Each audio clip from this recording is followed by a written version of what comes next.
papa, chef de village, chers mamans, chers frères, chères sœurs, merci beaucoup d'avoir effectué le déplacement ce matin pour répondre à l'invitation de l'ONG Opinion Éclairée. Nous sommes une organisation de la société civile, l'ONG Opinion Éclairée. C'est une organisation qui est animée à majorité par de jeunes filles. Je suis la présidente de cette organisation.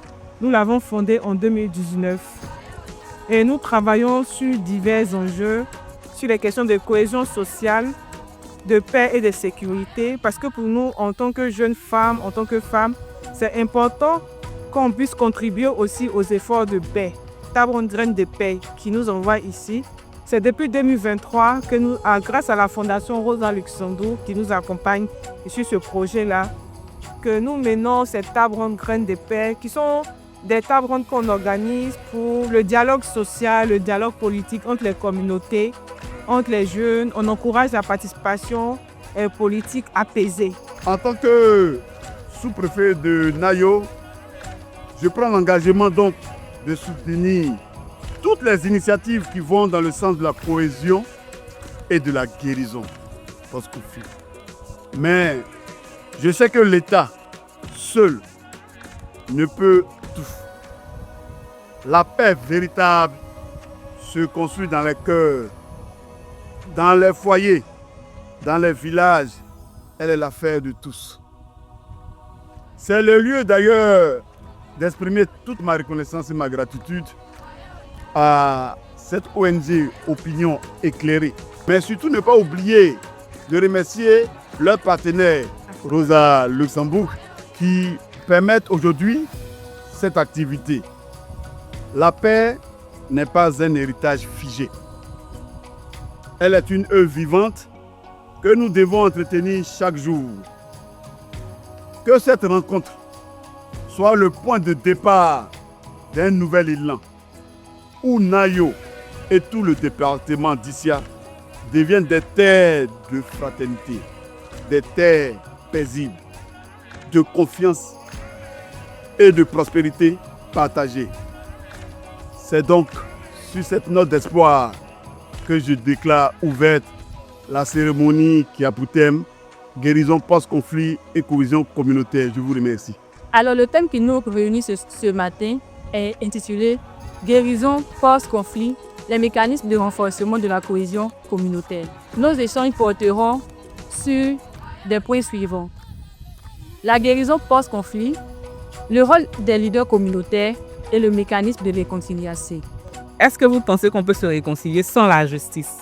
La paix durable passe par la guérison. Il faut qu'on guérisse des blessures pour arriver à la paix, parce que quand on ne guérit pas, on nourrit la vengeance et ça peut instaurer un climat de vengeance, de conflit à répétition. Et le fait que les leaders communautaires, ils ont un rôle clé à jouer dans la guérison post-conflit.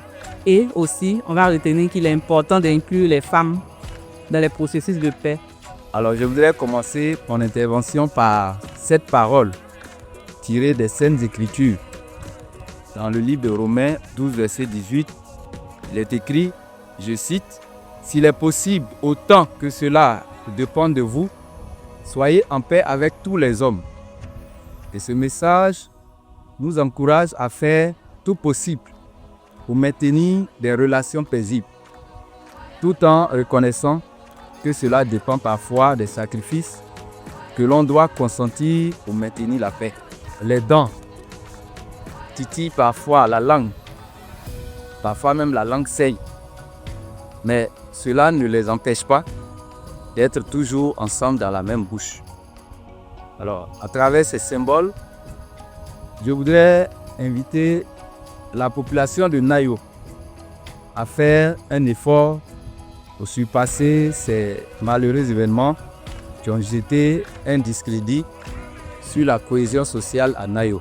Au niveau de l'ONG Opinion Éclairée, nous avons apporté des messages d'espoir que nous voulons bien lire pour les populations de Nayo, les personnes victimes de ces violences qui ont endeuillé la localité. Vous êtes des femmes de courage. Votre résilience inspire et touche ceux qui vous entourent. Gardez la foi en un avenir meilleur. Chaque jour est une nouvelle opportunité. Vous êtes entouré de soutien et d'amour. N'hésitez pas à demander de l'aide. Vous méritez la paix et la joie. Prenez soin de vous et sachez que vous êtes aimés. Vos histoires sont importantes. Partageons-les pour trouver la force en commun. Maman de Nayo, chaque larme que vous pleurez est un témoignage de votre âme. Gardez cet amour vivant. Mais le moment difficile, rappelez-vous que l'amour et la compassion peuvent surmonter mieux les ténèbres. Encore pour vous, maman, dans l'obscurité, laissez l'espoir vous lier. Votre force est une rivière les autres. Le chemin de la guérison est long, mais chaque pas compte. Prenez le temps qu'il faut pour assurer votre guérison. Je remercie l'initiative qui est arrivée ce matin à Nayo. C'est une bonne chose, j'ai reçu de bons conseils. Merci à l'ONG Opinion Éclairée pour tout ce qu'ils ont fait pour nous, pour le conseil et ses dons. C'est l'ONG aujourd'hui qui nous a instruits sur l'importance de la cohésion sociale, de la paix et de la démocratie. Vraiment, je suis très satisfait par rapport à cette table ronde. J'aimerais que ça se multiplie chaque jour. Nous sortons d'une séance de travail avec l'ONG qui est venue nous parler de la cohésion sociale de paix à Nayo. Merci pour l'initiative. Si cela peut continuer, dans l'entame de mes propos, je disais que nous sommes un peuple courroux. On n'est pas difficile. On n'est pas difficile quand tu reconnais qui nous sommes et comment tu veux vivre avec nous. C'est surtout ça. En sortant d'ici, en tout cas, où je vais la main, je suis très contente. Parce que quand on nous appelle à chaque fois c'est des réconciliations des Nayo. Donc vraiment, c'est encore une bonne chose. Donc je dis merci, beaucoup merci.